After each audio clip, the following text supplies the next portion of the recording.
एक बार भगवान शंकर के अंशभूत महर्षि दुर्वासा पृथ्वी पर विचर रहे थे। घूमते घूमते वे एक मनोहर वन में गए। वहाँ एक विद्याधर सुंदरी हाथ में पारिजात पुष्पों की माला लिए खड़ी थी। वह माला दिव्य पुष्पों की बनी थी। उसकी दिव्य गंध से समस्त वन प्रांत सुवासित हो रहा था। दुर्वासा ने विद्याधरी से वह मनोहर माला मांगी। विद्याधरी ने उन्हें आदर पूर्वक प्रणाम करके वह माला दे दी। माला लेकर उन्मत्त वेशधारी मुनि ने अपने मस्तक पर डाल ली और पुनः पृथ्वी पर भ्रमण करने लगे।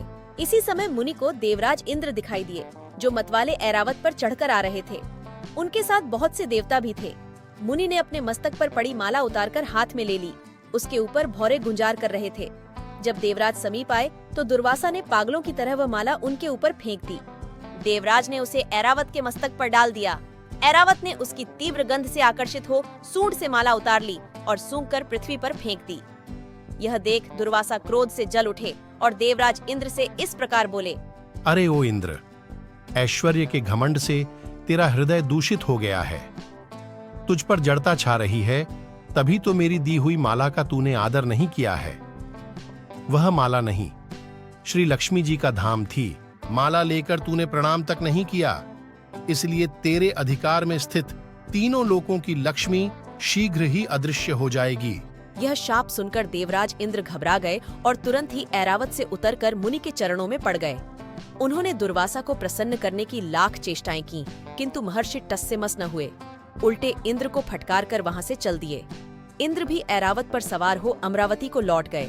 तब से तीनों लोकों की लक्ष्मी नष्ट हो गई। इस प्रकार त्रिलोकी के श्रीहीन एवं सत्वरहित हो जाने पर दानवों ने देवताओं पर चढ़ाई कर दी। देवताओं में अब उत्साह कहाँ रह गया था। सब ने हार मान ली। फिर सभी देवता ब्रह्मा जी की शरण में गए। ब्रह्मा जी ने उन्हें भगवान विष्णु की शरण में जाने की सलाह दी तथा सबके साथ वे स्वयं भी क्षीरसागर के उत्तर तट पर गए। वहां पहुंचकर ब्रह्मा आदि देवताओं ने बड़ी भक्ति से भगवान विष्णु का स्तवन किया। भगवान प्रसन्न होकर देवताओं के सम्मुख प्रकट हुए। उनका अनुपम तेजस्वी मंगलमय विग्रह देखकर देवताओं ने पुनः स्तवन किया। तत्पश्चात भगवान ने उन्हें क्षीर सागर को मथने की सलाह दी और कहा, इससे अमृत प्रकट होगा। उसके पान करने से तुम सब लोग अजर अमर हो जाओगे, किंतु यह कार्य है बहुत दुष्कर, अतः तुम्हें दैत्यों को भी अपना साथी बना लेना चाहिए। मैं तो तुम्हारी सहायता करूंगा ही। भगवान की आज्ञा पाकर देवगण दैत्यों से संधि करके अमृत प्राप्ति के लिए प्रयास करने लगे। वे भांति भांति की औषधियां लाए और उन्हें क्षीर सागर में छोड़ दिया। फिर मंदराचल पर्वत को मथानी और वासुकी नागराज को नेति रस्सी बनाकर बड़े वेग से समुद्र मंथन का कार्य आरंभ किया। भगवान ने वासुकी की पूंछ की ओर देवताओं को और मुख की ओर दैत्यों को लगाया। मंथन करते समय वासुकी की निःश्वासाग्नि से झुलसकर सभी दैत्य निस्तेज हो गए और उसी निःश्वास वायु से विक्षिप्त होकर बादल वासुकी की पूंछ की ओर बरसते थे, जिससे देवताओं की शक्ति बढ़ती गई। भक्त वत्सल भगवान विष्णु स्वयं कच्छप रूप धारण कर क्षीर सागर में घूमते हुए मंदराचल के आधार बने हुए थे। ही एक रूप से देवताओं में और एक रूप से दैत्यों में मिलकर नागराज को खींचने में भी सहायता देते थे, तथा एक अन्य विशाल रूप से जो देवताओं और दैत्यों को दिखाई नहीं देता था, उन्होंने मंदराचल को ऊपर से दबा रखा था। इसके साथ ही वे नागराज वासुकी में भी बल का संचार करते थे और देवताओं की भी शक्ति बढ़ा रहे थे। इस प्रकार मंथन करने पर क्षीर सागर से क्रमशः कामधेनु, वारुणी देवी, कल्प वृक्ष और अप्सराएं प्रकट हुईं।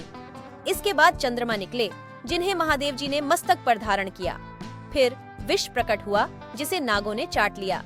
तदनंतर अमृत का कलश हाथ में लिए धनवंतरी का प्रादुर्भाव हुआ। इससे देवताओं और दानवों को भी बड़ी प्रसन्नता हुई। सबके अंत में क्षीर समुद्र से भगवती लक्ष्मी देवी प्रकट हुईं। वे खिले हुए कमल के आसन पर विराजमान थीं। उनके अंगों की दिव्य कांति सब ओर प्रकाशित हो रही थी। उनके हाथ में कमल शोभा पा रहा था। उनका दर्शन कर देवता और महर्षिगण प्रसन्न हो गए। उन्होंने वैदिक श्री सूक्त का पाठ करके लक्ष्मी देवी का स्तवन करके दिव्य वस्त्राभूषण अर्पित किए। उन दिव्य वस्त्राभूषणों से विभूषित होकर सबके देखते देखते अपने सनातन स्वामी श्री विष्णु भगवान के वक्षस्थल में चली गई। भगवान को लक्ष्मी जी के साथ देखकर देवता प्रसन्न हो गए। दैत्यों को बड़ी निराशा हुई। उन्होंने धनवंतरी के हाथ से अमृत का कलश छीन लिया, किंतु भगवान ने मोहिनी स्त्री के रूप से उन्हें अपनी माया द्वारा मोहित करके सारा अमृत देवताओं को ही पिला दिया।